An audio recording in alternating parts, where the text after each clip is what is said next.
Assalamu alaikum. Wa alaikum salam, sir. The most holy name of Allah, the beneficent, the merciful, who came in the person of Master Farad Muhammad, to whom all holy praise is due, the Lord of the worlds.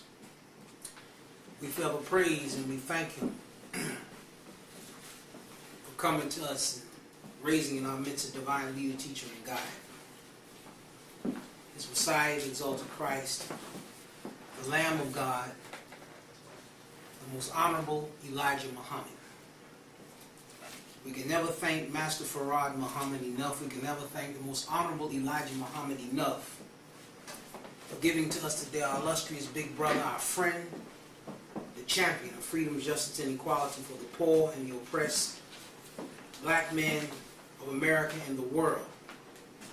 I'm speaking of no other than the Honorable Minister Louis Farrakhan. Brothers and sisters, friends and family, I would like to greet you in the ancient greeting words of peace and perpetual paradise. We say it in the nation's greeting words of peace. Assalamu alaikum. Wa alaikum salam, sir. This lecture today, we alluded to on part one of our last lecture, called the Theogony, Self-Creation and the Birth of the Black God. I alluded to one that we were going to come with this one, called the scientific evidence of the splitting of the moon. Mars, the moon, and the angry black god. We're going into dealing with a particular aspect of the most honorable Elijah Muhammad's teaching that deals with a subject that most people have tried to dismiss, tried to say it was fallacy, tried to say it was made up. The moon and the earth, there's a relationship between the two. The scientists have not been able to ascertain that knowledge. Honorable Elijah Muhammad, as well as his chief student and witness bearer, the Honorable Louis Farrakhan, has taught us that the earth and the moon was once one planet. I'm going into the history of the black man today as taught by Honorable Elijah Muhammad, that is going to unravel, to unleash, and to uncover wisdom that has been hidden on this planet that people have now unearthed, that is giving us knowledge, the black man and woman's history that goes beyond what so-called scholars of African history have tried to dismiss the messenger in. Come on now. I want to start with this book here. If you don't have this book in your library, you don't have any book at all. Yes, sir. The illuminating, earth-shattering classic piece, Message to the Black Man in America. Beautiful teaching. There's not a book anywhere that you would want to read that will give you the supreme wisdom, the highest zenith of all divine revelation that you will find in this book here, Message to the Black Man in America, by the most honorable Elijah Muhammad. Another book you might want to get is his other powerful book that he wrote, the Honorable Elijah Muhammad wrote, Our Savior Has Arrived. We're going to be coming from these books, and of course, Theology of Time. And this book here, I will definitely be coming out of this book with the scientific evidence from one of our great authors and noted scholars in the Nation of Islam, our great writer who has written many books bearing witness to the Honorable Elijah Muhammad and the Honorable Louis Farrakhan, my brother True Islam, Wesley X, who wrote the Book of God, the revised edition. I advise anyone interested in this subject of consciousness, of blackness, of nationalism, what have you, interested in anything dealing with blackness or the consciousness of the black man, it would do you well to get the books of the most honorable Elijah Muhammad. The nation of Honorable Elijah Muhammad, Nation of Islam, have always been the custodians of black thought. Don't get it twisted. Now, I want to start with page 31, Message to the Black Man. The Honorable Elijah Muhammad says, It is Allah God himself, his will and his purpose, that we shall know ourselves. Therefore, he came himself to teach us the knowledge of self. Who better knowing of who we are than God himself? He has declared that we are descendants of the Asian black nation and of the tribe of Shabazz. Who is the tribe of Shabazz? The tribe of Shabazz originally was that tribe that came with the earth, or this part, 66 trillion years ago in a great explosion that divided it into two parts, one called Earth, one called Moon. Of course, he said we were the first to discover the fertile Nile Valley, the holy city of Mecca, and also that dissatisfied scientists 50,000 years ago, Shabazz, that took us down to subsequently into the jungles of East Asia, which you call today, scholars call Africa. We're going to deal with all that. Come on now. 25,000 year cycles, Let's get to it. 50,000 universal history of cycles that we were written, and also we're going to go back to the 66 trillion years ago, and we're going to go back even before that. Now, the Honorable Elijah Muhammad taught us that the earth and the moon was once one planet. The earth is 24,896 miles, approximately 25,000 miles. That's right. The earth's diameter is 7,926 miles. The square mileage is 196,940,000 square miles, with about 57,255,000 square miles of water. Land, and 139,685,000 square miles of water. Is that right? 75% of the earth is contained or contains water. Only 25% of it is land. Of course, there's some deep science to that, but that's on a whole nother lecture. But if you look at our flag of Islam, sun, moon, and star, the moon is in our flag. Now, Honorable Elijah Muhammad taught us that the moon in our flag represents equality. The moon also represents the woman. Every 28 days, the moon makes a rotation around the earth in accord with the woman's menstrual cycle that happens every 28 to 30 days. He said the moon's representation also represents the pouring forth of the earth's or nation's blood every 28 to 30 days in accord with the moon's rotation around the earth every 28 days. That moon represents equality. We of course are taught that the black man and woman has been or have not had equality in 400 years. We have been deprived of equality. The earth and the moon was once one planet, and in the great explosion that happened 66 trillion years ago, all of the water, the moon was blasted away, and all of the water that was on that part poured to this part. Teach. Is that right? The reason why we have a moon, the moon and the sun has a magnetic attraction to the earth. If it wasn't for, according to the law of physics and science, because of the earth, the water, if it was not for the magnetic pull and attraction of the earth, the sun and the moon upon the earth's waters that causes them to shift back and forth, the waters would seek its own level and drown out civilization. So it is the moon that gives us the clearest sign of balance and equality that keeps the earth's waters in check. That's why in our flag of Islam, the moon is symbolized and represents equality. Now, look at this. 66 trillion years ago, the black man was here. Yes. Yes, sir.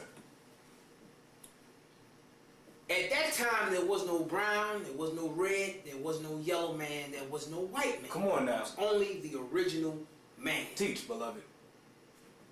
The Honorable Elijah Muhammad taught us there were 5 billion of the original black man on the planet, all divided into 12 tribes each. And there was a scientist that was at the head of each one of those 12 tribes. Okay? Okay. The Honorable Elijah Muhammad taught us, as well as the Honorable Louis Farrakhan, who is the chief exponent and witness bearer of the Honorable Elijah Muhammad, taught us that at that time on the planet, the people, the original peoples of the earth, knew God. There was no such thing as God being a mystery at that time. God walked among the people and they knew him, which bears witness to the Bible, where it says that God walked among the people and the people knew him as God. Then there was a particular specified time when it appeared that God had absented himself or withdrew his presence, and it's been a carefully guarded secret. He's taught us that we are of the Asiatic black nation of the earth and the tribe of Shabazz. Now, look at this. Shabazz was the first to discover the fertile Nile Valley, the holy city of Mecca. We had always lived there. There never was a time when the black man was not present. Not only did we create the planet, we came with it, has always been a part of it, and existed before it. In the primal, pre-cosmic space, the elements of darkness in the atoms and the molecules and the compounds was the first form of man before the atom burst forth and matured into a black man. Now, that was over 78 trillion years ago, eons of time. The first recorded record of the black man's history is 78 trillion years when the atom began to move in and out of darkness. But that is not the beginning of the black man, as the Honorable Elijah Muhammad taught us. There is no beginning to the original man, because no one knows where he began or started, because there was no measuring device at that time that could determine or be able to measure the diameter through the cosmic primordial material space to determine where the black man actually began. So we say he has no beginning, because no one knows the very beginning of the atom by which started the black man into existence or himself. Beautiful teachings. Now, we used to write history in cycles of time. This is a big, big subject, and I hope in 2 hours. It takes, Elijah Muhammad said, it takes 6 hours to teach the subject. So I got to cut through some things, and I may take some shortcuts, because I won't be able to give you all into detail everything, because it takes about 6 hours, he said, to teach this divine black man's history. Give us some. So I'm going to give it to you in 2 hours, and I hope by the grace of Master Farad Muhammad that I'll be successful. Now, 66 trillion years ago, not billions, not millions, but trillions, this scientist by the name Jatu, out of the tribe of Shabazz, in the theology of time, the Honorable Elijah Muhammad said this God had power over heaven and earth. Let me read to you something real quick. Honorable Elijah Muhammad said, we change at times with changes, but we never end. No end written for us, meaning black man and woman. You will find, you cannot find where the black man will end up one day and have no world. This is theology of time. The Honorable Elijah Muhammad said if he ends up one day without a world, then there will be nothing. It will be the same as it was with the first life that was created in darkness to itself. There is no God nowhere that can take hold of the black man's wisdom and outstrip him of his own wisdom. The Honorable Elijah Muhammad said, once upon a time a black man tried to destroy the black man. So Allah taught me, but he failed. He couldn't destroy himself because he was the creator. So he left some of us back here right on the earth. That was a long time ago. God taught me it was in the making of the moon. In his effort to destroy the black man, he caused a new world of thought to come in. He wanted his teaching to go, like the one that went into Africa 50,000 years ago. Our Savior has arrived, page 119, last paragraph. And our Savior has arrived. Honorable Elijah Muhammad said, every 25,000 years, there's a change in the wisdom and knowledge of the black man's history and civilization. It is brought about by a black man who is God, as we covered in previous lectures that the black man is God. Go get the theology. Now, in these 25,000 year cycles of history, Come on now. There's a new God every 25,000 years. One rules. He cannot pattern after the wisdom of the previous God. He brings a new wisdom and builds on the wisdom of the previous God, yet he cannot borrow his wisdom. So the Honorable Elijah Muhammad taught us every 25,000 years there's a new God who is to come to bring a new wisdom for that cycle. His belief, teaching, and theology was different than the God that went before him. Wow. Is that right? Now, this is what he taught brought about a beautiful change in the civilization of the black man. That's why throughout our ancient history, you find this wisdom of the black man, or this history, or that history of our civilization, and this ancient history of the black man, a continuum. But it is not the same black God, okay?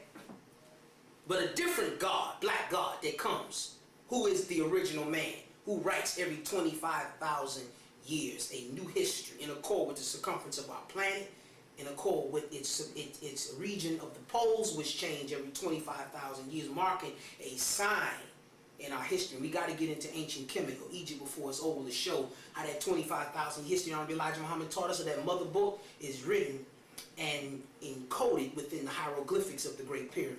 Now, look at this. This particular scientist, by the name of Shabazz, out of the tribe of Shabazz. Shabazz, Shah meaning great, Baz meaning people, great people, God tribe, or great takers. That's what Shabazz means. He wanted the people, black man at that time, to speak a particular dialect or language, and he couldn't bring it about. He wanted to bring about an unnatural impossibility, or I would say, pardon me, a natural impossibility he tried to enforce on the people at that time. You know that if you travel throughout the earth as the original man moved and dominated the planet, moved throughout the planet, the Honorable Elijah Muhammad teaches us the atmosphere has an effect on your speech. The air, the atmosphere has an effect on your speech, in your dialect. Just for instance, you from New York, you lived up here all your life, you were born in Newark, New Jersey. We have a certain slang, we have a certain dialect. You go down south and live for 15 years, 20 years, you come back, your dialect is not quite the same because of the atmosphere. So it is with the original man at that time.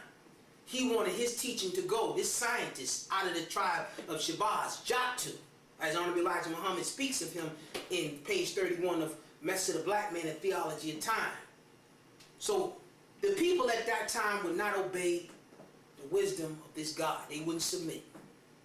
Of course, he got angry, he went off, and he drilled a shaft. He started to drill a shaft near the center of the then called moon or earth, and filled it with high explosives. The explosives that this scientist of God used was 100 times the dynamite that the white man uses today. In fact, if you look at the atomic bomb and the mass destruction that it caused, imagine 1,000 times the atomic bomb. That was the magnitude of the explosion of the splitting of the moon 66 trillion years ago. Now, when this scientist drilled a shaft near the center of the then called Earth or moon, filled it with high explosives, you know that the Earth is 7,926 miles in diameter, approximately 8,000 miles. The radius is 1/2 the diameter, which is 4,000 miles. This man drilled nearly 4,000 miles into the center of the Earth, which is 3,000 miles, and filled it with hot dynamite and explosives and set it off, and blasted the piece that you call moon today away. Right? All of the water, vegetation, life, the people that even was on the moon died or were destroyed. He caused a cataclysmic flood as a result of that explosion, and a horrific, gigantic blaze of fire also in that explosion. I'm going to get into the ancient literary accounts and the scientific evidence to bear witness to what the Honorable Elijah Muhammad taught, so you don't think we making up some kind of foolishness here. the black man put the moon out there. In fact, everything that you see comes from the black man. That's right. The Honorable Elijah Muhammad taught us that the black man is so, God is so wise, the original man, that all we had to do was think on the darkness of the auditory, with our auditory systems, think on the very darkness of space, and from it produce stars some trillion and billions of years down the line. That's why the Holy Qur'an says, and we, plural, we adorn the lower heavens with stars. Is that right? We did that. And the Quran attests to that. Now, in that explosion, the people that was on the moon, they died. They didn't live long, of course. That water fell to this part. Now, in that cataclysmic, gigantic, enormous thermonuclear event that scientists have recorded, the moon was blasted 12,000 miles away. And the original pocket that we was in, we fell 36,000 miles and dropped into the pocket that we are now in, and the earth began to rotate in the pocket that the earth now occupies. Now, let's go into the scientific evidence of this. How does this connect to the Mars, the moon, and the angry black God? The Honorable Elijah Muhammad taught us, of course, Earth and the moon was one planet. It was bigger than it was then, and it had more water, because prior to the explosion, the Earth was not 25,000 miles in circumference, it was 35,000 miles. And the scientists before the explosion wrote history in accord with the 35,000 mile circumference of the Earth at that time, before the splitting of the moon from the Earth. Now, the Honorable Elijah Muhammad said originally, the planet that you call Mars was our satellite or moon. How many people knew that? Mars was our satellite, was our moon. Look at this. Let's deal with Mars first. 141,500,000 miles from the sun.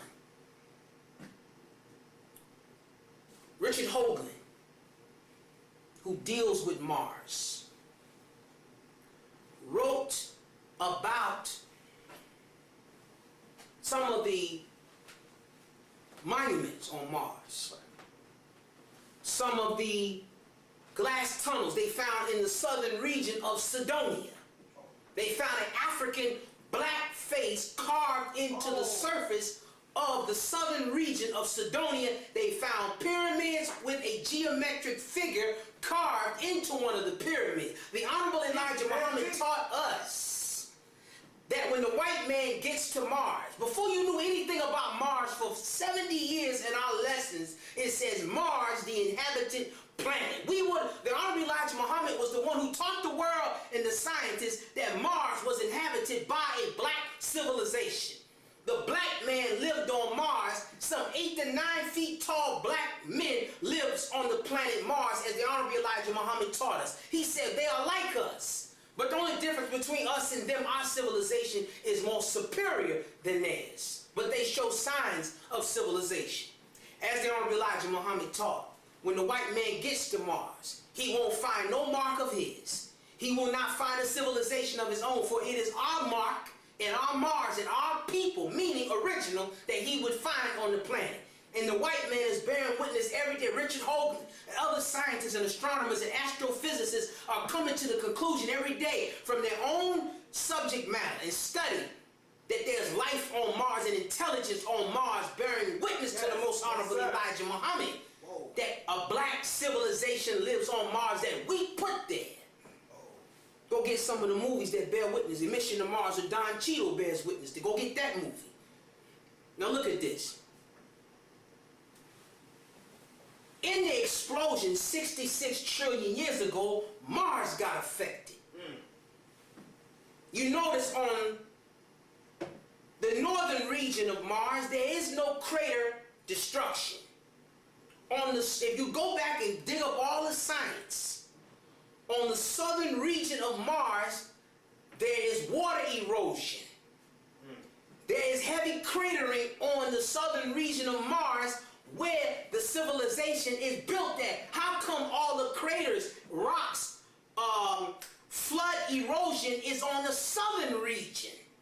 because the civilization there built their civilization in remembrance of that cataclysmic event that happened 66 trillion years ago.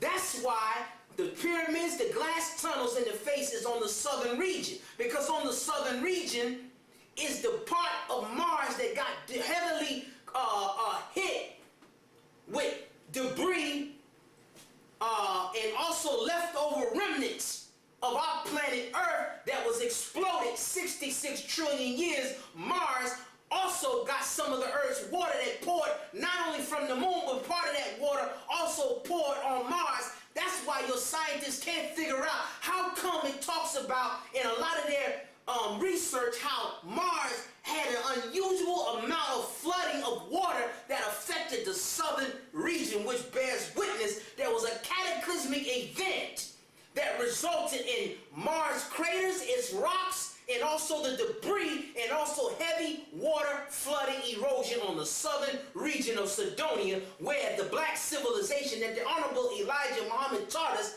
built on that planet. Bearing witness that Mars was once our satellite, it also got affected in that explosion. Go get Richard Hoagland's book dealing with Mars to bear witness to the Honorable Elijah Muhammad. Mars was affected in the explosion. Now look at this. Michael Overton, Tom Van Flanders, who wrote the book Dark Matters, Missing Planets. Der-Chung Lee, out of the University of Michigan, bears witness. A. Ringwood. I'll give you scientific evidence for all you fools that want to say that the Honorable Elijah Muhammad made something up. I'm going to bring the Qur'an to bear witness and the Bible too. According to your astronomers, they call it Bode's Law. Between Mars and Jupiter, they say, according to these scientists, that there's space between Mars and Jupiter. And there, they say, once lived a Saturn-sized planet that existed between Mars and Jupiter. Did you know that the asteroid and comet belt, there's an asteroid and comet belt that exists between Mars and Jupiter?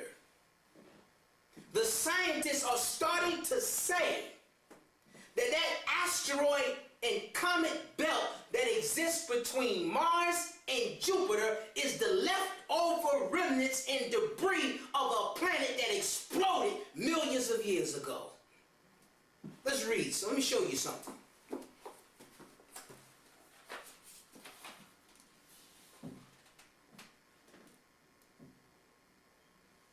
Come on now. Within that space, there are now asteroids. Discovered in Daniel Titus in 1772, discovered that each of the 6 planets, known planets at the time, was roughly twice the distance of the previous one from the sun. With one exception. Between Mars and Jupiter, there's a gap just the right size to hold another planet.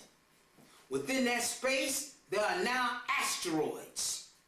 In 1972, Canadian astronomer Michael Overton argued convincingly that these asteroids or minor planets were the remnants of a Saturn-sized planet that had once existed there but exploded.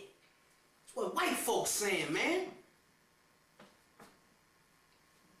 He said the debris that was blasted out into the solar system today are still there. Mars was likely the satellite of that planet, bearing witness to the Honorable Elijah Muhammad that taught us that Mars originally was the Earth's moon when it was in its original pocket, before it was blasted into the pocket that it is now in. That asteroid belt is the leftover remnants and debris of our planet that the God scientists out of the tribe of Shabazz had blew up or exploded 66 trillion years ago, and that leftover debris from our planet, our proto-Earth, or originally, is still there. Look at this. Come on now. Beautiful teacher. Saturn has 2 moons. Yes, sir. And Saturn was affected also in the explosion.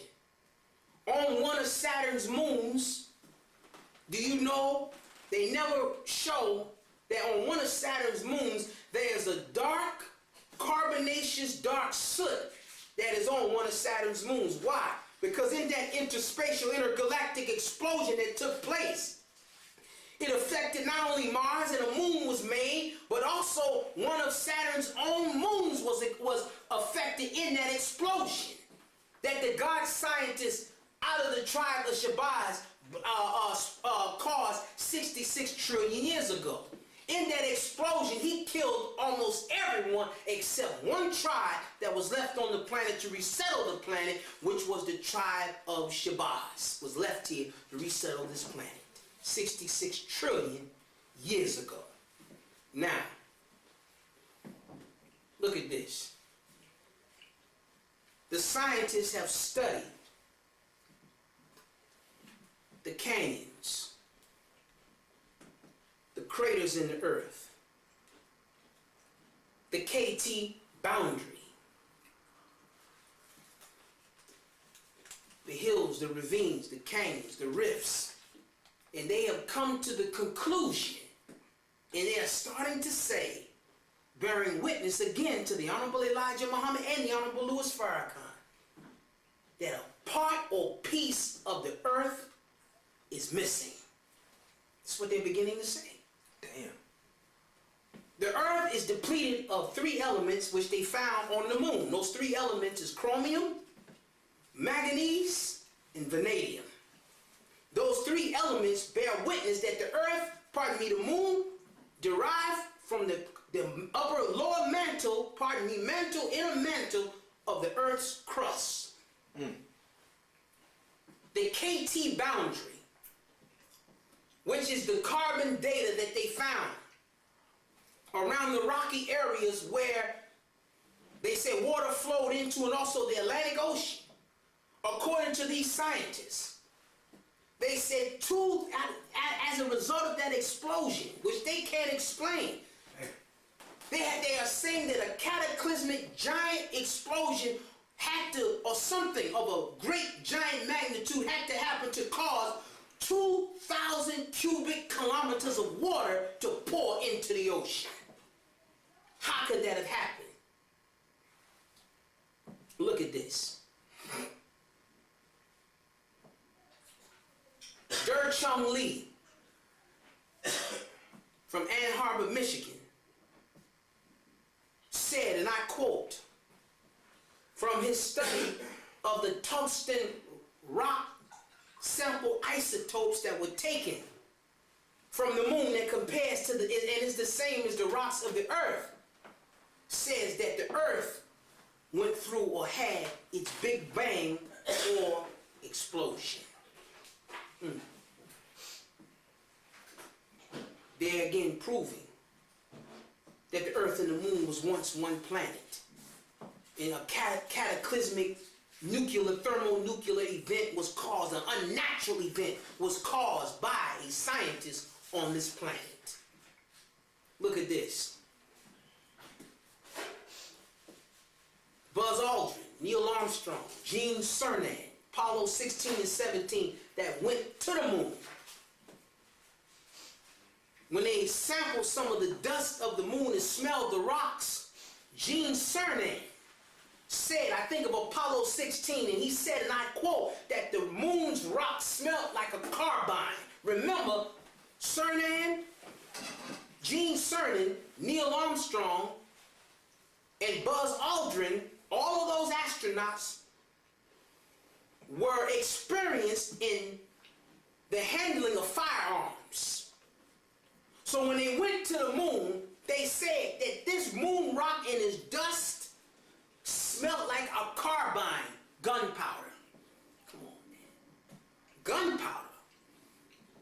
Why gun? The reason why they smelt it, because the residue of what we use is still on the earth, on the earth and on the moon today. That's why they said it, because of that cataclysmic explosion that we set off.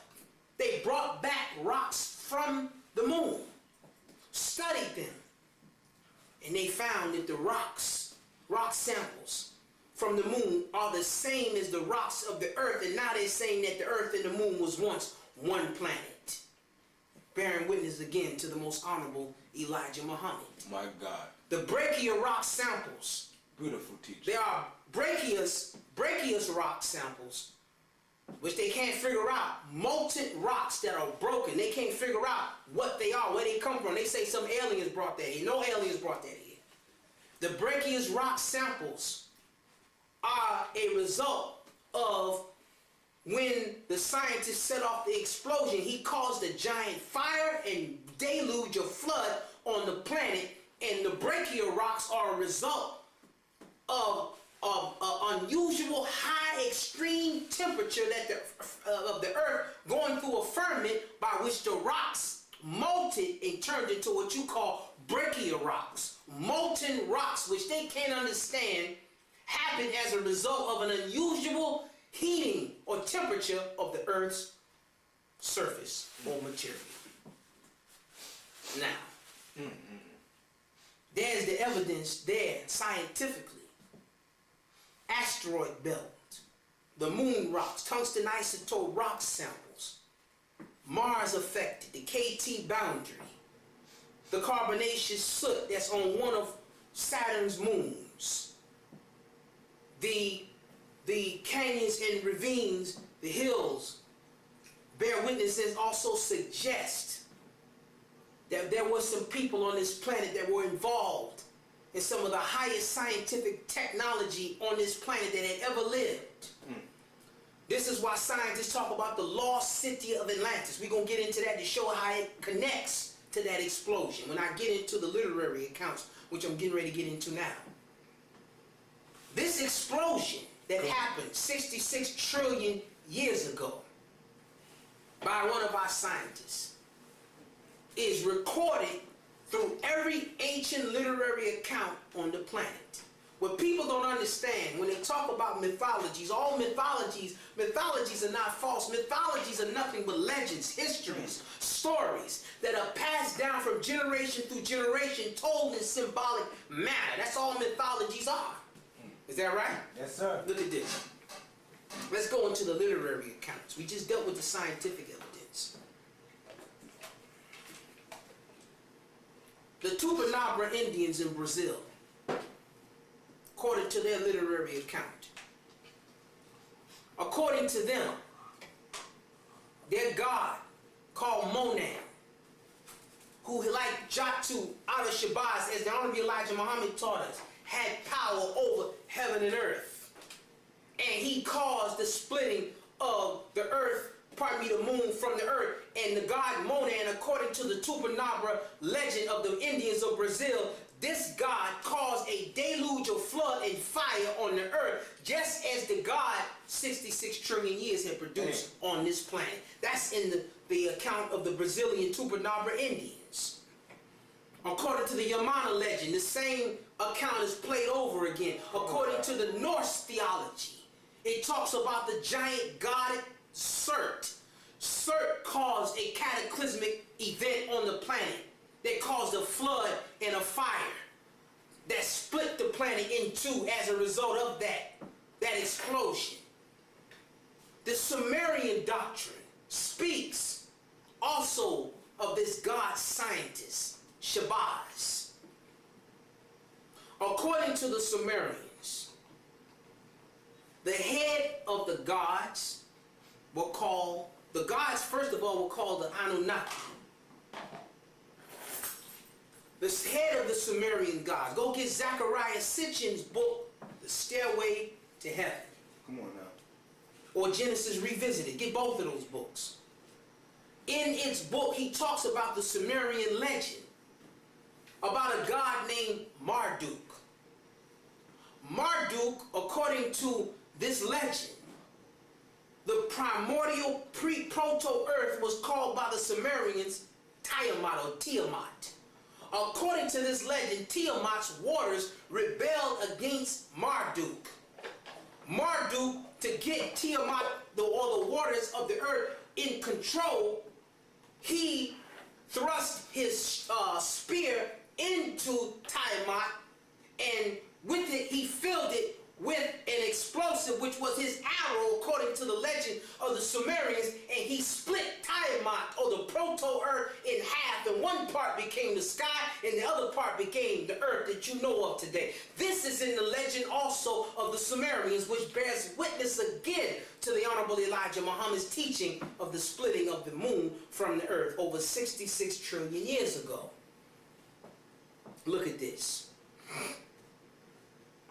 This is also in the legend of the history of the lost city of Atlantis. According to this history, Atlantis was at war, and some cataclysmic, giant, horrific event took place, an explosion, and the civilization that was once there in the Atlantic Ocean, Atlantis, was sank under the waters. The Honorable Elijah Muhammad and Minister Farrakhan taught us, the scientists, we had the ability to sink valleys and civilizations and raise mountains on the planet. And they're finding, if you read David Hatcher Childress's book, if you go read Graham Hancock's book, or Raymond Bernard, it talks about in their books, and go get Eric Van Dyken's book, The Return of the Gods. He speaks of a people on the planet that was so technologically advanced, they was involved in space travel and aerodynamics, and had flying machines, and had the ability on this planet to put mountains on this planet. That was not no aliens, it wasn't no white folks. It was the original black man and woman, the gods and goddesses of this planet, who had did that. That's why the Qur'an says that we put mountains on the earth. In the Bible, Psalms chapter 90, verse 2, it said the lords or the gods put mountains on the planet. What are the purpose of a mountain? The mountains are all different sizes, and people try to say, your scientists say, well, during the Ice Age, the water melted and it hollowed out all the gullies and pushed up the dirt, and that's how mountains was made. That's false. That's not how mountains was made. The Honorable Elijah Muhammad said it was our scientists. At that time, at one time, did you know there was no mountains on the planet? The earth was smooth and round, and there was no mountains at that particular time. So the gods or the scientists thought that it was not educational. So they put mountains on the earth. They put bombs in the earth. They were trying to perfect a bomb. The same type of drill bomb that the Army, U.S. Army, United States government used on the Iraqis. A bomb with a drill attached to it, and when the drill drills down into the earth, it is time to explode. That's the same type of technology that the black gods or scientists had, a bomb with a drill attached, and when the drill strikes, it is time to go off to bring up a mountain the size that the person wants. See, those mountains was caused from explosions of unknown origin, not from some natural event. They were caused by unnatural occurrences acted on by the god scientists of this planet. You would ask the question, well, how? Somebody would say, well, it was the waters that did that. The Ice Age did that. But the Honorable Elijah Muhammad asked the question in the public. He said, how did some of those rocks that are on top of these mountains get up there? There are rocks in the earth that all the oceans on the earth cannot lift. How did they get on top of some of these mountains? It was our scientists that put mountains on the earth. If the white man cannot figure out the technology of Egypt, India, all of the ancient civilizations that we built, that are so technologically advanced and aligned with certain stars in our universe that he cannot figure out, then why is it hard for us to believe that there was something else that we put in the earth that he cannot duplicate? You see, we gave him all of the wisdom that he has. Let me read you something real quick. In this article by Brother Robert Muhammad, Final Call newspaper. It says, in Blacks in Science, Ancient and Modern, called by Ivan Van Sertima, states that the discovery by Dr. Khalil Messiah indicates that the Egyptians were experimenting with flying machines as early as the 4th and the 3rd century BC. In the same region of Africa, in a small town called Al-Bayana, just north of Luxor in Egypt, in the ancient temple of Abydos, originally built by the black Egyptian ruler Seti I and completed by his son Ramses II, there are 3,000-year-old hieroglyphic drawings of what clearly appears to be a high-tech flying machine. You can get this on www.crystallinks.com/ancientaircraft.html. A very informative book titled The Technology of the Gods, The Incredible Sciences of the Ancients, authored by David Hatcher Childress, documents the discovery in 1875 of a 4th century BC text known as the Vamanika Sastra, which was written by Maharishi Bhardwaj in the Temple of India, which talks about how, according to this author, the text was taken from an even older book which deals with the operation and technical schematics, including information on the steering, propulsion systems, and construction blueprints of ancient airships known in ancient India by the Vamanas. And as Raymond Bernard points out and other scholars, that the ancient civilization of Atlantis and their contemporary Mu and Lemuria was a black civilization. Not no crackers, not no white folks, not no, it was us.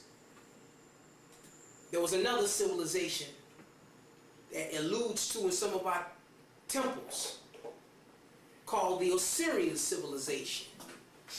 The Osirian civilization is reportedly, or was, the contemporaries of Atlantis, Mu, and Lemuria. And the Osirian black civilization is pre-dynastic Egypt. Pre-dynastic Egyptian black civilization. Now, look at this. The moon and the earth, one being one planet, is written in all the ancient accounts. We sunk the planet, we sunk civilizations under the water that they're now discovering. We did that. Atlantis, the black Osirian civilization, Mu and Lemuria, were all contemporaries of those ancient black civilizations that lived on the planet. They call them Atlantis. Of course, it was Socrates. They got the history of Atlantis from Solon. Solon learned the history of Atlantis from the ancient Egyptian records. And in its records, that ancient Egyptian record speaks of pre-dynastic ancient Egypt, which was Shabazz, going back originally to the black man and woman who populated the planet. Now, let's get into this a little deeper. Honorable Elijah Muhammad taught us every 25,000 years on the earth comes a change. Every 50,000 years is a universal change. There were some scientists that could see 150,000 years. There were some that could see 50,000 years, which is 2 periods of 25,000 year cycles. Look at this.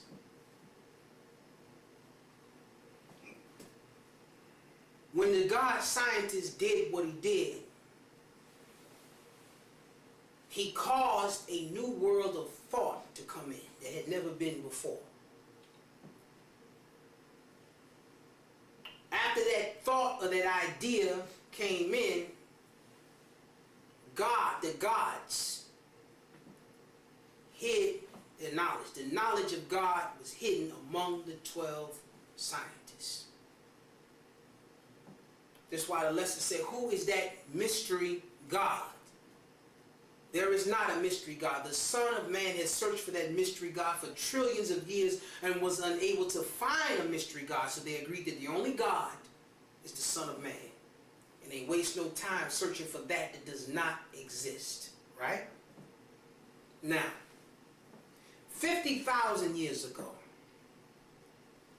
there was another scientist, Council of the Gods. It's always 12, and one is the head of the council, the supreme being. These gods are mentioned in the Bible and Qur'an and mentioned through all the ancient literature. These 12 major and 12 minor scientists. Every time a prophet or God is to warn a prophet or people or civilization that is going to be destroyed, that God and the angels of science is going to destroy, he raises up one from among the people. One of the 12 major and minor scientists. What happens?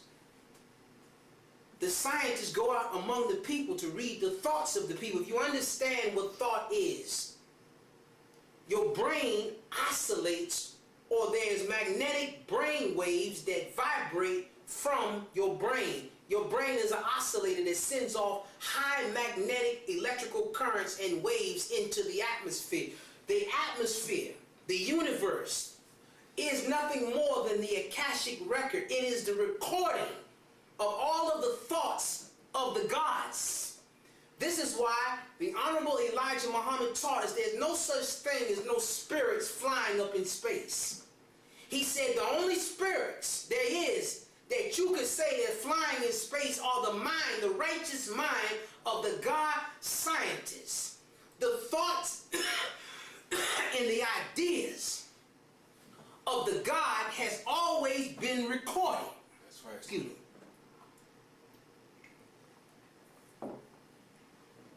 The universe records the actual thoughts and the ideas of God. This is why every now and then the scientists can peek into some of the wisdom of the previous God.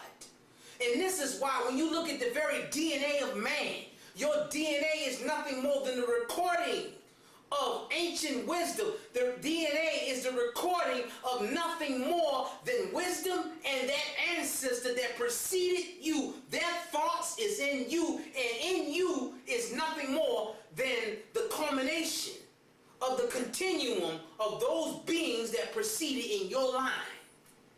Now, look at this. The Honorable Elijah Muhammad taught us of a mother book. The earth is 24,896 miles, approximately 25,000 miles. The scientists write history in accord with that 25,000 year miles of the earth. That history is in accord with that a year for every single mile. Also, our history is not only in accord with that, but written in accord with the hours in our day and also our poles. So he taught us there are 23 gods or scientists that go out among the people to listen to the people think. They go and listen or tune in to the actual atmosphere itself that contains the magnetic waves and thinking of the people, and they come back and they put it in a book. How do these scientists write history? The regular white man has taught the world to write history after it's done. These men write history. Then they manipulate circumstances and events to bring about the histories. They produce the histories that have already been seen and written down the line. This is why, brothers and sisters, we have to be careful. Because whenever you have a child, your child is nothing more than the culmination of your thoughts. Your child can be affected by the past events of that which you do. You're writing the history of your own children. When you do unrighteous acts, there are events and circumstances that are produced from the unrighteous acts and events of mothers and fathers. Therefore, you're producing or causing your children to walk into unfortunate circumstances because of the evil of that which you have produced. Wow. So it is with the divine scientists. They write the histories and then walk, as Honorable Minister Farrakhan says, into those histories. This is why in Egyptology it is taught that one must study the 7 levels of the arts and sciences for 42 years, by which one then reaches his godhood, where he has the ability of the God scientist, the power of hypnosis, controlling people's minds, the power of prophecy, predicting future events, and the power of controlling weather. Is that right? Wow. And that's the power of the gods, the ability to control the minds of people, predicting future events, and controlling weather. It shouldn't be hard for us to believe that the black man or our scientists control the weather, rain, hail, snow, earthquake. If the white man with hyperdimensional weather-making machines could produce miniature tsunamis, little miniature weather events. He learned in Vietnam how to go up into the clouds and seed the clouds and make it rain. If he can do all of that, what else can the scientists, the black man, Allah, God, and the scientists or angelic hosts do on this planet? Now, look at this. Whenever a portion of that mother book is to be revealed, one of the scientists reveals a portion of it to a prophet or an apostle from among the people and raises them up. The scientist contacts the prophet by 1 of 3 ways: word of mouth, in a vision, or in a dream. Now, this 25,000 year cycle of the black man's history, 50,000 years ago was the fall of the black man. It started 66 trillion years ago. 50,000 years ago, one of our scientists by the name of Shabazz, who was of the Council of the Gods. There always been 12. This particular scientist wanted us to become tough, hard. He wanted to produce subsequently a new black man, different than the black man that was already on the planet. So he couldn't get the other scientists to agree with him. They said, you can, as Honorable Elijah Muhammad so beautifully put, he said, you can make your man, but you can't make him here. At that time, we didn't live in Africa. We lived in the, what you call the northern section of what you call South, which is closer to the Sudan, Ethiopia, what you call Arabia, the Arabian Peninsula, Holy City of, all that was the Garden of Eden. That was originally where we lived prior to 50,000 years ago. Now me pointing out this particular history by no means is the beginning of the black man. That's not. I'm pointing out a particular aspect of the history, of an aspect of our father's history in the descent and the evolution of the black man's science and wisdom in changing civilization. Honorable Elijah Muhammad said we can change at times. Our civilization never ends. But we can change. We have the ability to change at times. Is that right? Now look at this. According to the Sumerian doctrine, in the book the Enuma Elish, it talks about these 12 gods. Scientists call the Anunnaki. Of the head of the Anunnaki was a god named Enki. Enki was the head of the 12 at that time. Like Shabazz was the head of the Council of the God Scientists at that particular time. He didn't find, for whenever one does not find favor among the 12, he's exiled out of the circle.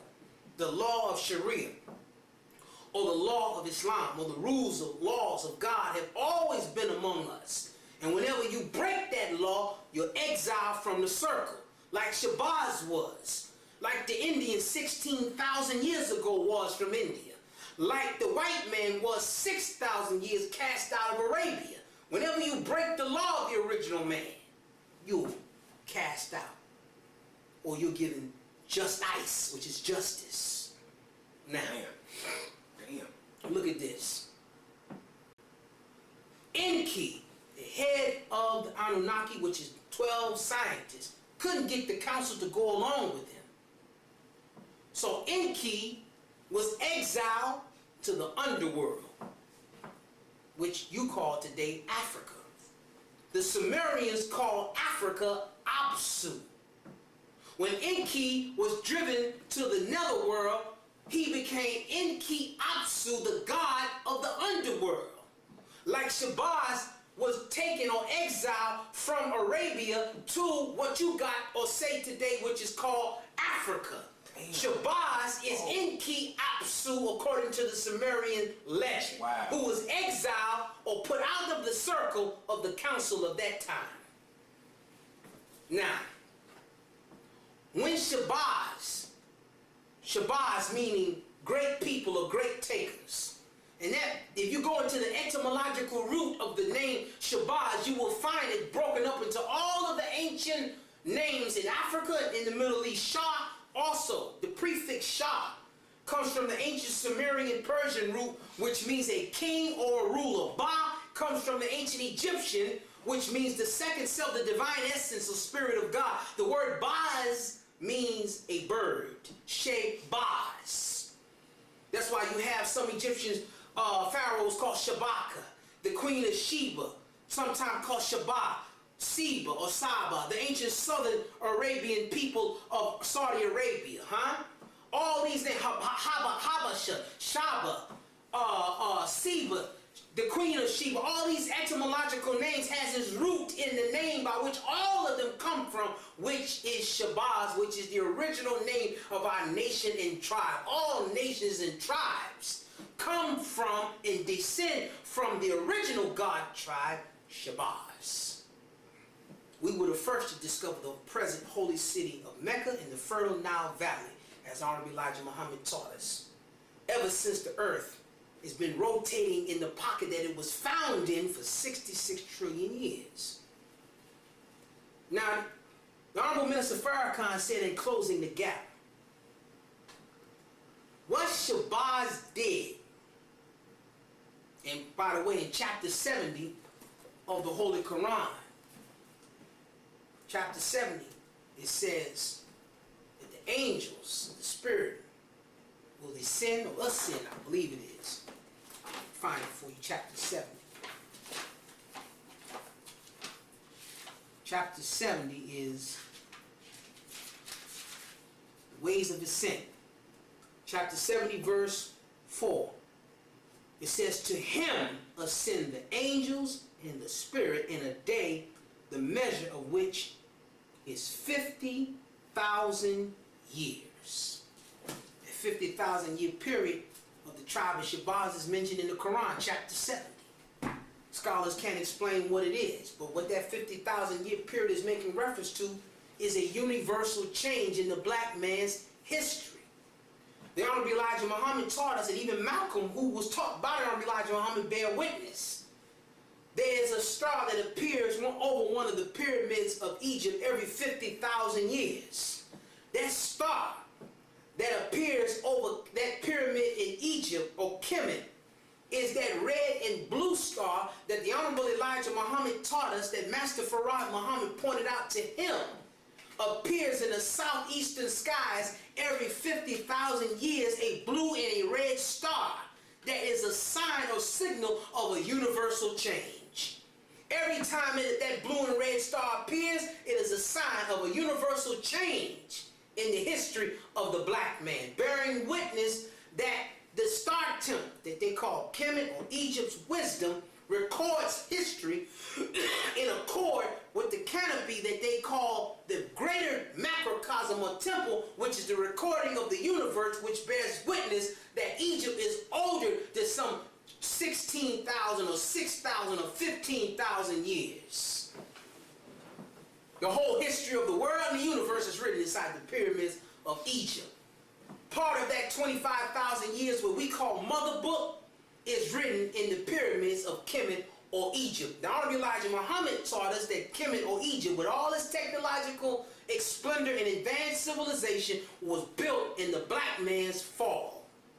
Egypt is not even the zenith of the original man's wisdom. Only 50% of the original man's brain power went into building the pyramids, and the white man can't even figure that out. Now, Shabazz, because he could not get the other scientists of the Council of the Gods to agree with him.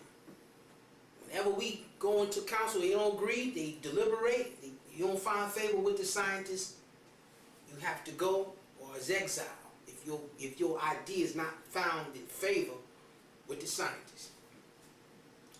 So he took his family, our particular father, this particular history took his family, us, down into the jungles of what you call today Africa, but the Honorable Elijah Muhammad taught us at that time it was called East Asia. East Asia. We broke off from Arabia.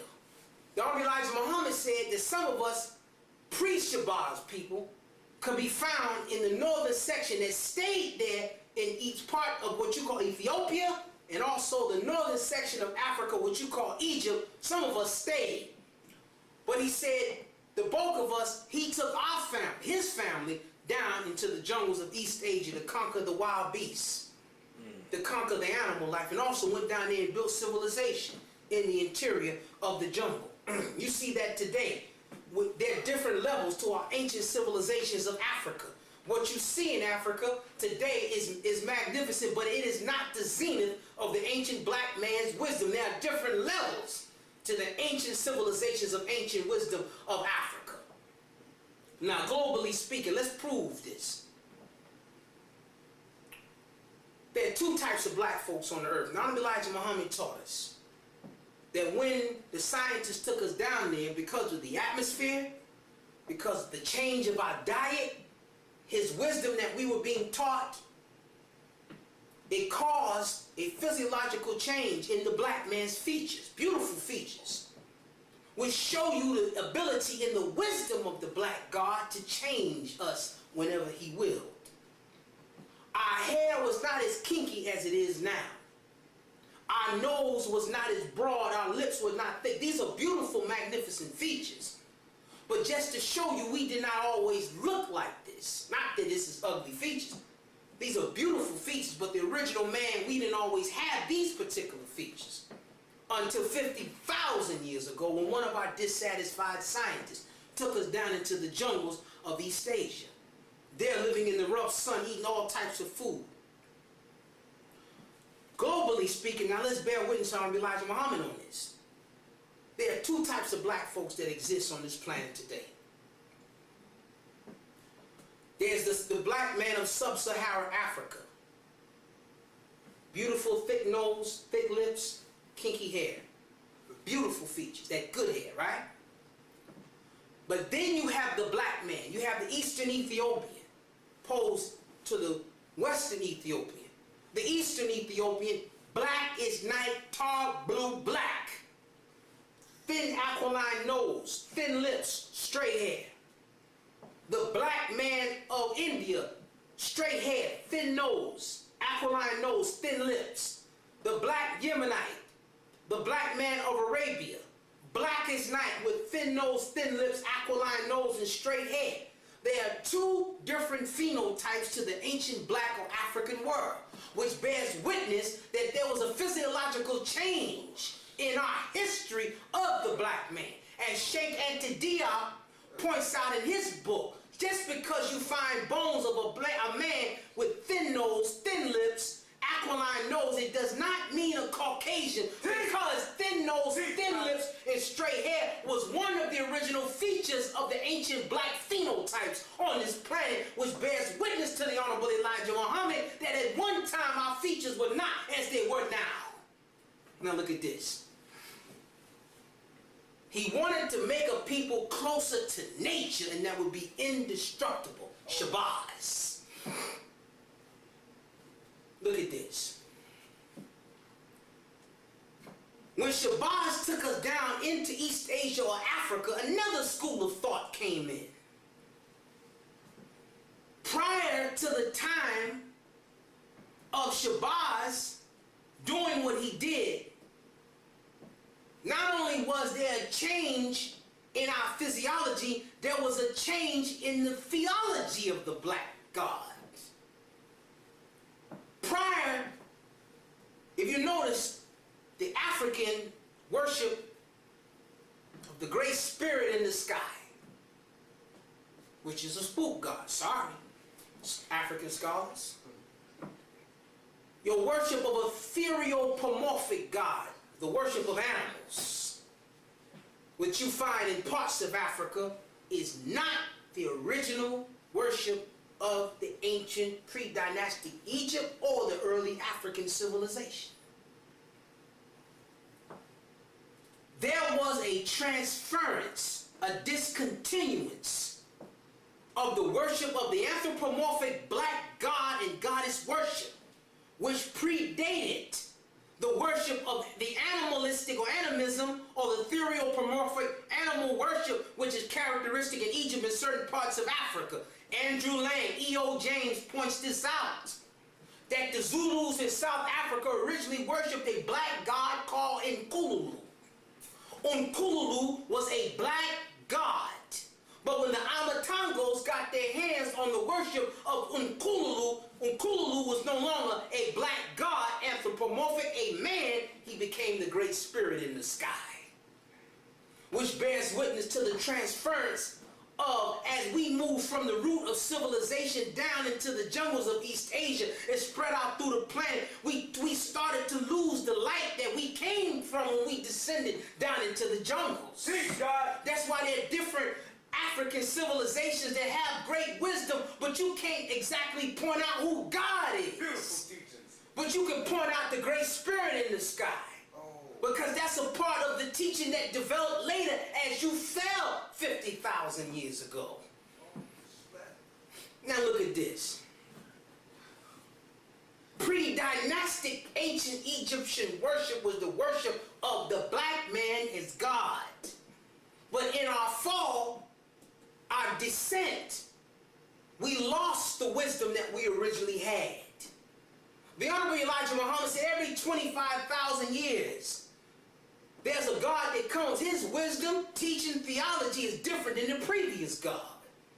This God had a theology and wisdom and belief 50,000 years ago when he took us down into the jungles of East Asia. Now let's get into this. Master Farad Muhammad was coming to look for what?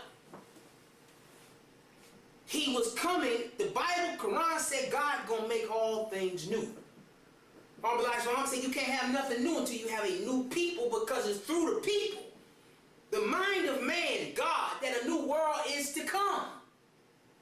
So in the beginning, the primordial darkness that the original black God used, which is indestructible, God came searching for that indestructible material by which he can build his new world out of. That's why Shabazz had to do what he did, because in him putting us and bringing us down into the jungles of East Asia, it brought us closer to nature, made us indestructible, so that when God came, he can use that material that is indestructible from the beginning to build a new world that would be eternal. Teach.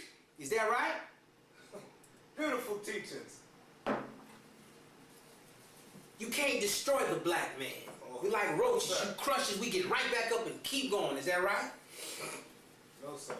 Keep on going, brother. You can't crush us. You can't destroy us. You step on us, we get right back up and keep going. Pop right back up. Is that right? See? Look at this. Praise be to Allah. Yes, sir. Now,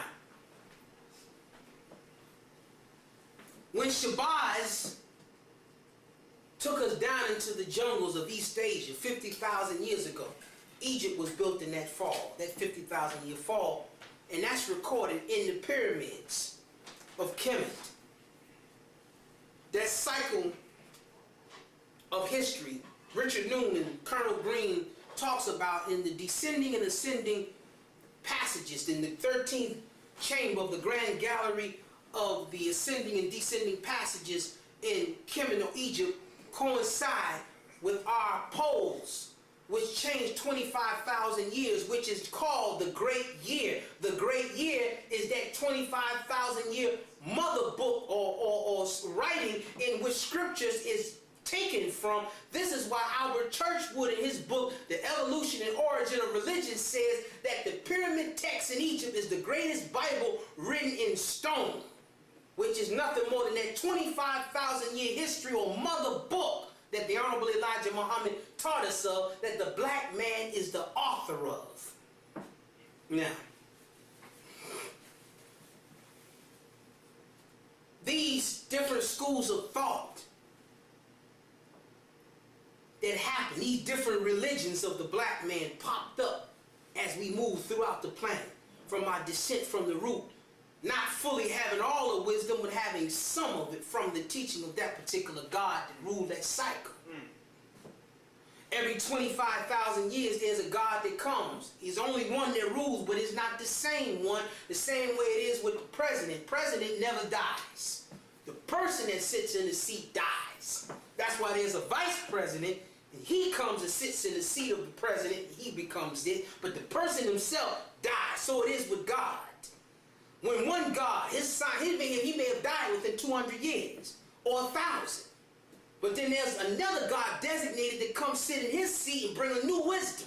This is how the ancient civilizations of the black man evolved.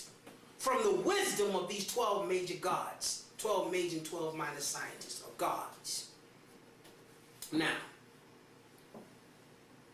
35,000 years in our lessons it says, what is the birth record of said others in Islam? Buddhism is 35,000 years old. Christianity is 551 years old. If you subtract 35,000 years from 50,000 years, you get what? You get about, I think, 15,000 years, if I'm not mistaken. That's right, God. 15,000 years. Yes, sir. 15,000 years after Shabazz took us down, Buddhism, Hinduism popped up on the Indus Valley civilization. Some of the wisdom in Hinduism or Buddhism, as I showed in previous lectures, is true, but is carried on and covered up with a lot of the madness that the Hindu or Buddhists have added to it. Incarnations, the worship of idols and stones. The adepts in secret understood that in order to encounter the black god of scientists, they were encountered through the worship of the ancient Near Eastern cult statue. The adepts understood that the statue wasn't God, but that God was encountered through the black body. But the ignorant of our people worship cows, bulls, trees, because they did not understand. Because remember, God had been a secret since the deportation of the moon 66 trillion years ago. This is why Muslim scholars in Arabic, the word for unseen is ghaib, and you say it means the unseen, but that's not what it means. The Arabic word ghaib comes from the word gaba, which means that which withdraws its presence or goes into hiding or absents itself. Well, if one of his attributes is Shahid or Zahir, the present or the evident, and one means the unseen, which means he can hide himself. When did God hide himself? When did he absent himself or withdraw his presence? We're taught he withdrew his presence or absented himself 66 trillion years ago, when the gods withdrew their wisdom from the public. In the Bible, it speaks of the same thing. The Greek word asimatos means the hidden or the unseen. It does not mean or have anything to do with something you cannot see. It means not visibly present or out of range or out of sight. For instance, there's a building downtown that we can't see from standing right here. But if we get in a car and we drive downtown, we can see the local city hall. But standing right here, we cannot see it. It is out of sight. It is out of range. It is out of vision. So it is with the wisdom and reality of God. It was absent, hidden, removed from the public until a specified time. Now, from Buddhism or Hinduism came this Asian group who had Hinayana, Mahavira, split from Buddhism. Later schools of thought came down the line. Taoism, Confucianism, Baha'i, Shinto. Buddhism spread all over Nepal, Tibet, Zen Buddhism over Asia, Japan, and China. All from ancient Indian black man 35,000 years ago, 16,000 years ago. Honorable Elijah Muhammad taught us that the original man, the Indians, were exiled from India. In our lesson number 1, Supreme Wisdom, the 1 to 14, what you call, if I'm not mistaken, the knowledge, culture, the degree. The 1 to 14, Lost Found Muslim lesson number 1, says in question and answer 3, why do we let half original man Columbus discover the poor part of the planet Earth? Because the original man is the God and owner of the earth and knows every square inch of it and has chosen for himself the best part. He did not care about the poor part. Columbus was a half original man which was born in Italy, which is southeast Europe. His full name was Christopher Columbus, and the place he discovered was called North America. He found the Indians here who were exiled from India 16,000 years ago. They are original people. Before we even get into that history, how is Columbus, I asked the brother study group, how is Columbus a half original man? And who is the we that let him discover the poor part of the planet? The we is the original God, scientist, Allah, supreme being, a black man of Asia. That's the we. Now how is Columbus a half original man? One of his parents had to be a black man, a woman. Well, what we don't realize, Elijah Muhammad taught us, and I'm going to chop this real quick. Columbus' father was a black man, a Moor. His name was Domingo Colon. His mother was a Caucasian woman. Her name was Susana Fonterosa. That's how Columbus was a half original man. Because the Moors, the black Moors, who ruled Europe for nearly 1,000 years, conquered Spain, ruled Spain, built irrigation systems, built and put knowledge, wisdom, libraries, taught them how to take a bath, bury their dead. It was the Moors from North Africa, Morocco, they taught the cracker during the Dark Ages. They got them up when they conquered Europe and they spread Islam to Spain, Portugal, France, Italy, to the gates of Vienna, Sicily. Is that right? It was the Blackamoors. Yes, sir. Huh? And Columbus came from Southern Europe. Teach, man. Where the Moors had conquered and mixed blood with the European. That's why some of the Sicilians and some of the Portuguese are dark. Some of the French look dark because of the Moors. Columbus' father was a Blackamoor who taught him navigation. We taught the cracker in Europe navigation, shipbuilding. Is that right? Astronomy. We taught them. We're the masters and gods of it. Is that right? Beautiful teachers, beloved, my God. The word atlas is from the Arabic word atlas, which means a book of maps. Did you know that? The Moors introduced soda. They created soda. Came from the Moors. Calendar system. The wonderful, magnificent libraries of Spain in Cordoba was set up by the Blackamoors. The siesta. All that come from the Moors. Now, that's how Columbus was a half original man. Let me drop this on you. How did we let half original man Columbus discover the poor part of the planet Earth? And Manly P. Hall is one of the most renowned Masons on the planet, who wrote The Secret Teachings of All Ages, wrote Man, the Grand Symbol of the Mysteries, and he also wrote a book called The Secret Destiny of America. In Manly P. Hall's book, Secret Destiny of America, he talks about a black-robed individual who counseled and guided Columbus on his first voyage.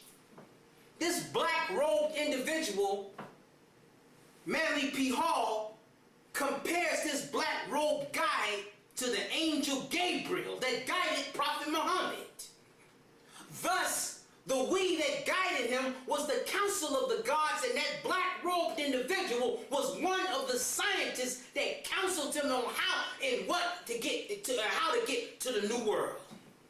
We let him get in. We showed him how to get in. We let him come in. Beautiful. So now back to this history of the black man. Yes, sir. 16,000 years ago, Indians, Muhammad taught us, broke the rule of Islam.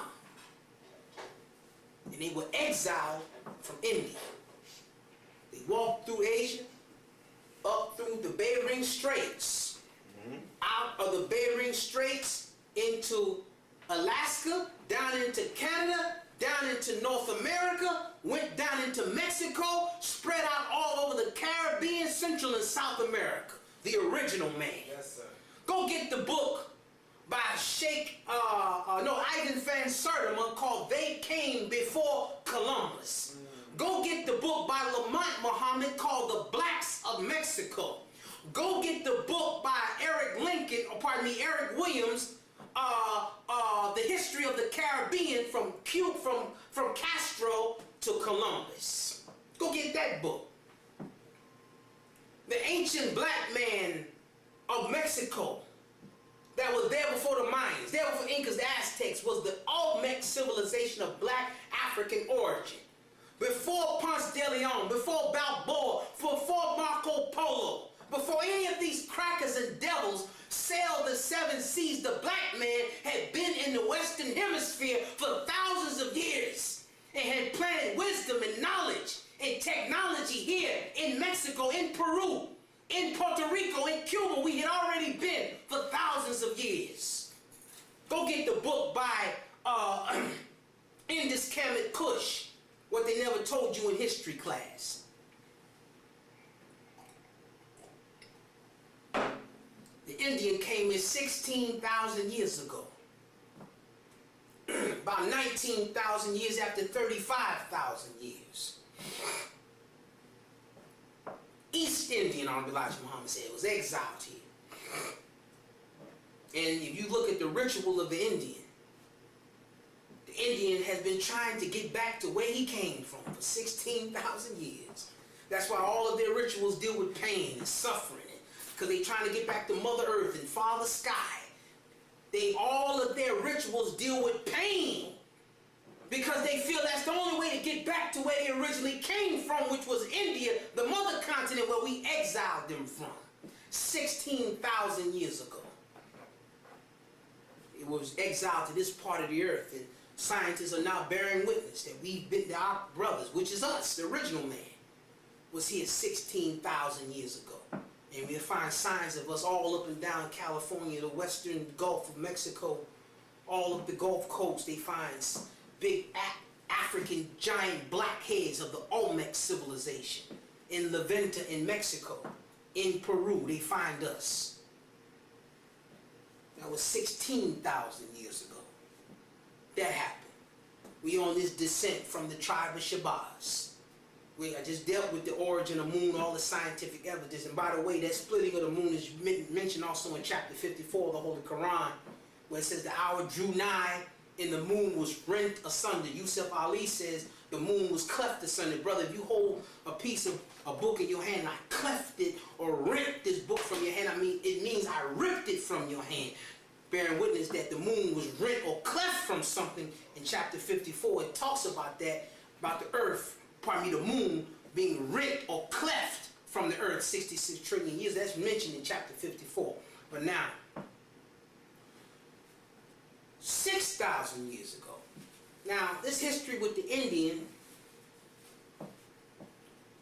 spread out here. You have the Hopi, you have the Iroquois Indians, you have all the different tribes in India. Elijah Muhammad and Minister Farrakhan teaches us whenever you have a proliferation of different tribes of the same people, there is a knowledge or light that is missing that would evolve them from a tribe to a nation. Is that right? And this, before I go on, this Shabazz, it's just so much. It's so much. It's so much. It's so much. It's a whole lot. It's a whole lot I didn't say. Come on, beloved. It's a whole lot. It's a whole lot. It's a whole lot I left out. It's just, this history takes 6 hours. Beautiful teacher. You're busting my brains, Aki. Look at this. Shabazz also deals with the Hebrew. In Hebrew, it means chosen, elect. In Israel, it means God, tribe of chosen, elect. That's what Shabazz means. Also, that tribe of Shabazz is symbolically written in the Hebrew Bible as Israel, and the Hebrews is that tribe of Shabazz. Also, dealing with Haile Selassie, you know, Haile Selassie, who came from Menelik. Menelik, who thrashed the Italians. In fact, the Italians got revenge on Ethiopia because of that. That's why they're suffering today. They call Ethiopia the Black Haiti because of what the Italians did in retaliation against them for what Menelik II did to them. But Haile Selassie, descendant of Menelik, Menelik was the son of King Solomon and Sheba. The word Sheba, etymologically, is rooted in the name Shabazz. It means great people or great takers. Sheba comes from the southern South Arabian black tribe Saba or Hudhud. And Hudhud or Saba come from who? Shabazz, who originally lived in the root of civilization, the Garden of Eden, the holy city of Mecca, place from which knowledge and wisdom of the original man first started when the planet was found. The planet, not just Earth, but the place on which the knowledge of the black man first began, which was himself, his thought, his idea manifested. Now, the Indian was exiled to America. America, Elijah Muhammad said, was designated by the gods as a prison island, like Africa was. Island of exiles at that time. God needed a strong people that he could use to build a civilization. So, right man, he studied 3 rebels. 50,000-year-old rebel, a 16,000-year-old rebel, and a 6,000-year-old rebel. White man had some kind of little scant history of enslaving himself. He died off. He couldn't bear slavery. So he looked at the Indian. The Indian couldn't bear slavery either. They died off. They couldn't bear it. They got sick. They died off. They couldn't handle the weight of slavery. So they went to Africa, where the tribe of Shabazz is, and found the only people that could have went through such a grueling, bestial, dehumanizing treatment and conditions such as slavery. The tribe of Shabazz from Africa, the black man. Had not we underwent what we went through as a result of what our God scientists, our particular father at that time, took us through, making us indestructible material and closer to nature, we would have never been able to suffer through and get through slavery. What you have to understand, the black man in America is an altogether new black man. That's right. If you look through the 66 trillion year period, the 50,000 year, the 16,000 year period, and what the white man has done in 6,000 years to us, and what he did for 500 years to us in this country, we are altogether new people made ready and fit for a God to take us and make us into that which would never ever end. That's why our children are ready, because they're made from a material that is indestructible. And they are ready for an indestructible wisdom from an indestructible teacher that will stimulate their minds to turn them back, to evolve them into what they once were. That's why our children don't, our children are rebellious, and it's a natural rebellion against evil and falsehood and lies. We don't want to go to school to learn about no damn Abraham Lincoln never, you know, George Washington never told a lie and chopped down the damn cherry tree. Abraham Lincoln released the slaves, and that was a damn lie. No one wants to go to school anymore and hear those lies about these crackers and these devils that tell us continuous lies about our people and our history. No one wants to hear about Custer's last stand. No one wants to hear about that madness. Or the Louisiana Purchase. A bunch of damn lies through our history that you continue to tell our people. Nobody wants to hear that madness. So our children, they rebel. What the hell I gotta go to school for? I don't want to hear this. So naturally they rebel. And that's a sign that the time has come for the resurrection. Whenever you see rebellion, that is a sign for something new, because you out-of-date, obsolete, old teachers cannot teach our children with the same old madness and foolishness that they enslaved our fathers with. You either have a new wisdom and a new teaching and a new lesson for the new time, or our children are going to overrun you and you're going to lose your job and be put out of the teaching business. Oh. Stop teaching madness and lies to our children. Yes, sir. That Jesus is white. Columbus discovered America, which is a damn lie. Come on. You know, and that the Mary had a baby from a spook, which is a genetic biological impossibility. You see? And that spooks and spirits make human women pregnant. It's against the laws of nature. Damn. In her egg, her ovum is 23 chromosomes. And in the man's sperm is 23 chromosomes that go together to make 46 on the biological scale to produce a child. The Qur'an says in chapter 76 that God created man from sperm mixed with ovum. God don't even support the foolishness of your stupidity. Neither does the Bible. Well, that's a whole nother subject right there. I ain't even going into that today. We'll touch that in the future when we deal with the Jesus subject. Now this white man. Come on now. Last part of our fall deals with this devil. And I've already taught on who the devil is and his genetic makeup. He's an altogether new man on the planet, and he was the final death blow in the fall of the original man. You know, you Masons in secret, you make me sick. You always, how can you be a Mason in this day and time? I'm going to take a subject one day where I'm going to uncover all your secrets in Freemasonry, the Scottish and York Rite. And I'm going to cover your 32 and 33 degrees. Stop playing. Black man, how in the hell can you be a Mason when you are the father of Mason? Mason means sons of the light. Who is the light? The light is the black man. Teach God. The sons of the light is the devil. Come on, man. They ask you in Masonry, when you walk in the hot sands, are you walking or are you riding? Why do they ask that? And you like a fool say, I was walking. You was a fool. You wasn't walking the hot sands. The white man was walking the hot sands. We put him in the cable tow. We put him on a lambskin apron. We put him in chains and drove him and beat him 2,200 miles over the Arabian desert. That's in your Masonic ritual called the cable tow. You go in, they put a lambskin apron on you, put you in chains, put the juice in the electric mat, and beat you with a paddle, pretending to drive you across the hot sands. That got nothing to do with the black man's history. That's the crackers' history.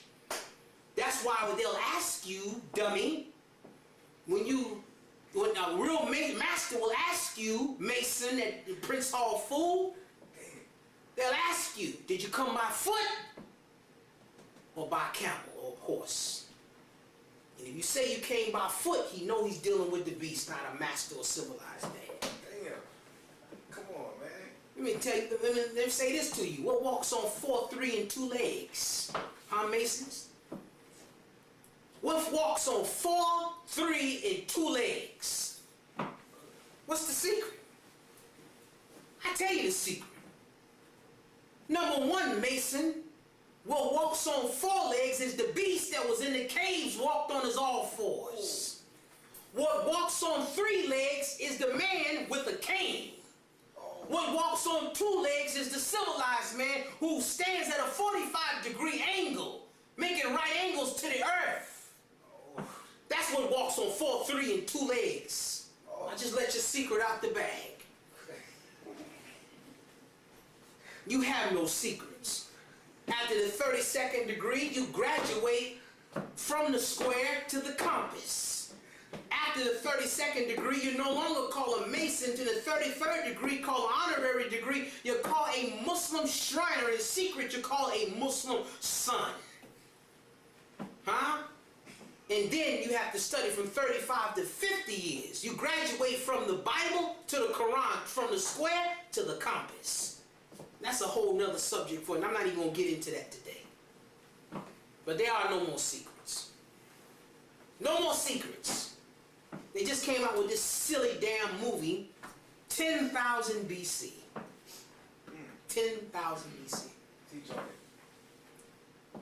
White man ain't been here 6,000 years, Harlow. How the hell you gonna have some crackers running in Africa over a ravine in bushes talking about 10,000 BC? Lucy Ramapithecus is 500,000 years old. They found in East Africa. They found bones in Asia of some 500 million years called Zinj-Ramapithecus. Zinj means black.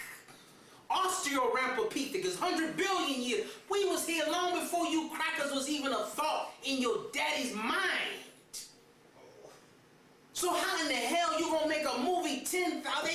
The whole genome map. They took samples of every person on this planet of 100 ethnic backgrounds and found that all of them had a common DNA root in a common African black man and black woman, telling you that the original man and woman was not a cracker, it wasn't an Asian, it wasn't a Japanese, it was the black man. So when you make a movie called 10,000 BC, don't even think about you crackers. You weren't even here. Ooh. We was here. In fact, the brown man wasn't even here 10,000 BC. The red man and the yellow man wasn't here 10,000 BC. Only the original man was here. Dr. Runoko Rashidi, who wrote his timely classic piece called The Africa's Early Presence in Asia, said the black man had been in Asia for 90,000 years. Huh? We've been in Australia for 50,000 years. The Bushmen or Pygmies, the Aboriginal blacks of Australia, been there for at least 50,000 years. How you crackers talking about you've been here 10,000 BC? Come on, man. We're gonna make a movie talking about 10,000 BC and you only been here, your raggedy behind only been here for 6,000 years. Your history ain't that go back to that time. 10,000, you got a bunch of crackers with dreadlocks running through a bunch of woolly mammoths in the movie. You know that's a damn lie. All praises is due to Allah. Teach, man. Beautiful. Praise be to Allah, brother. It makes me angry when these crackers lie. That's why you got to know the truth. That's right. I couldn't give you the whole history of the universe like I wanted. If I'd had the flag of Islam, I could have broke it all down with me, freedom, justice, and equality, what it means. I didn't have time to go into it. This history, it takes about 5 to 6 hours. I'm learning to try to get it over maybe in an hour or 2 hours. It's not easy to teach this history. It's hard to teach this history because you got to go into the cycles and you have to be able to break down each one and show the black man's continuous history. And we know, brothers and sisters, Teach, man. it is incumbent that all of us as registered believers in the Nation of Islam, Nation of Islam, Nation of Gods and Earths, 5%, one and the same. That's what is the 5%, the poor part of the planet Earth? They're the poor righteous teachers who do not believe in the teachings of the 10% and are all wise and know who the living God is and teach that the living God is the Son of Man, the supreme being, a black man of Asia, and who teach freedom, justice, and equality to all the human family of the planet. Otherwise known as civilized people, also is Muslim and Muslim son. The Nation of Islam are the 5%. So we have to realize, don't let the 10% element get within our ranks to try to make this. Father Elijah Muhammad said that all of us is Allah. Every righteous Muslim is Allah. All Muslims are Allahs. gods. See? The nature of the God, the black God, is Islam, which is his nature, which is mathematics, which is the highest form of righteousness. So it says in English lesson C, well, how many original Muslims are there in North America? These original Muslims that are in English lesson C1 are called in lesson number 2, Allah, the Supreme Being, who wrote Bible and Quran, who is the original man who's mentioned in student enrollment. The population of original people. This original people is Allah, the Supreme Being, a black man of Asia, and called original Muslims in English lesson C. All Muslims are Allahs. We are all Allah. But there's one who's a supreme Allah, is that right? Whose personal name is Master Farad Muhammad. But that's a whole nother subject for another time. But what we have to realize is that if we don't learn to teach our children the wisdom of the times, right, they're going to run over us. They're going to roll over us. So we have to catch up with the time. So brothers and sisters, please pick this book up by True Islam, the Book of God. Please purchase it. Our Savior has arrived by the Honorable Elijah Muhammad. Message to the black man by the Most Honorable Elijah Muhammad. Get the Theology of Time series lectures for all registered Muslims, all the gods in the nation of gods in the 5%, which is the nation of Islam. Make sure you have your lessons and study your lessons, because it is the keys to unlock all wisdom. It is the root and fulfillment of all wisdom.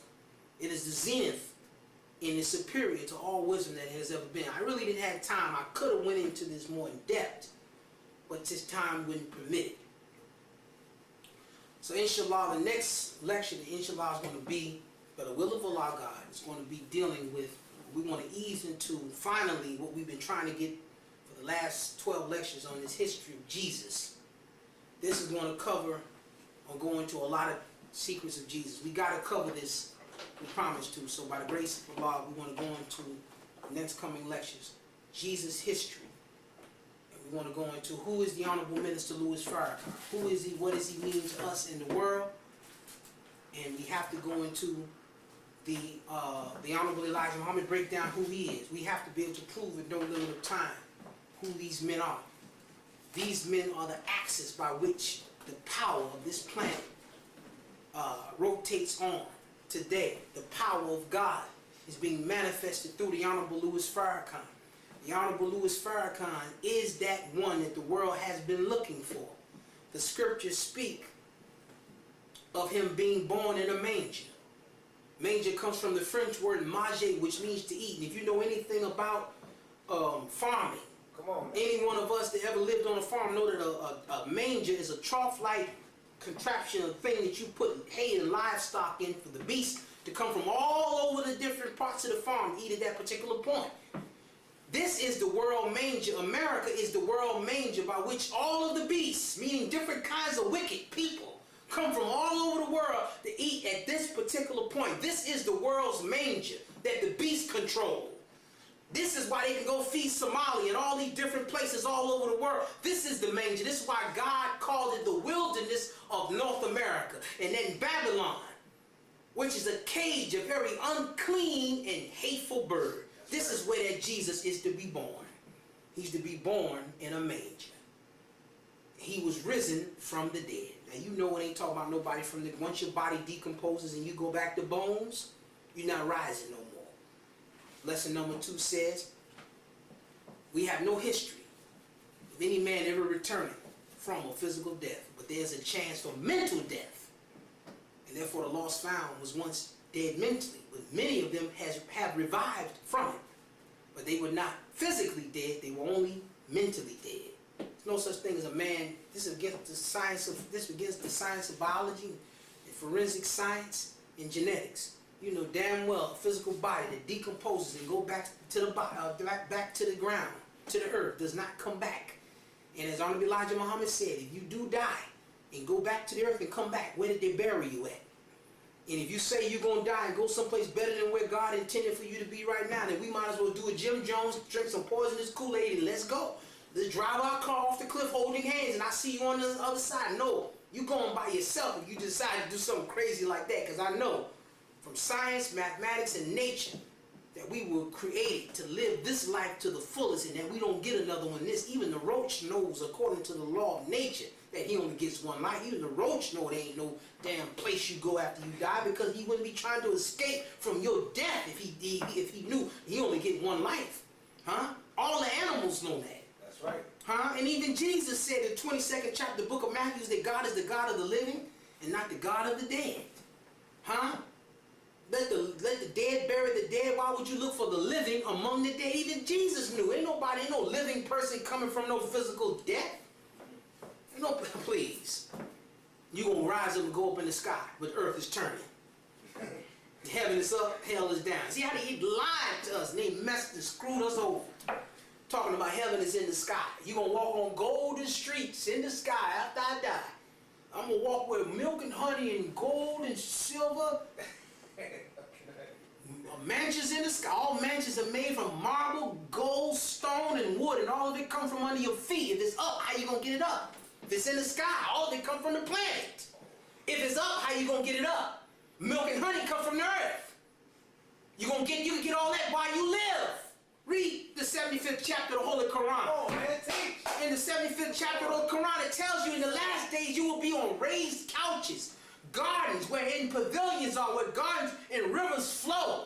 At the age with 16-year youth's age is never altering in age. It gives you a detailed description of a heaven, not in the sky if you die, but on this earth. Come on, man, teach, man. That's another subject. We're going to teach on that in the hereafter.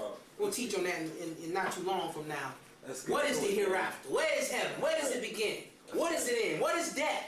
We're gonna take up a subject, heaven and hell, life and death. That's a subject, brother, that we're gonna take up.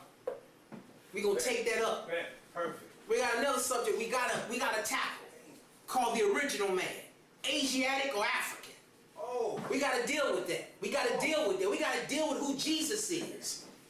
Some of y'all poor brothers and sisters, you still think Jesus is some blonde-haired, blue-eyed, pale-skinned cracker and hippie, huh? You still think he's some milquetoast white man. That's what you think. You think Jesus is some cracker. I had a conversation with the Mormons over a good friend of mine's house one day. When I finished with them, I knew that they would never return to my friend's house. Oh. How are you going to come in my house and try to smoothly deceive my people? Damn. As you did in the past. I'm a missionary. See, that's why they call themselves missionary. Because the missionary is the one that went to Africa. He went with the Bible, and when he left, he had our land, woman, and resources, and all we was left with was the Bible. Our head was in the sky while he took our resources, our wealth, and our woman. And that's what these crackers and devils are doing today. With their smooth little missionaries that come into the community preaching to our deaf, dumb, and blind brothers and sisters. No, we're going to run you from among us. Yes, sir. We're going to do that. Truth casts out falsehood and knocks out his brains. So when we hurl truth at you, it's going to disappear. When truth comes, falsehood, as the Quran says, vanishes.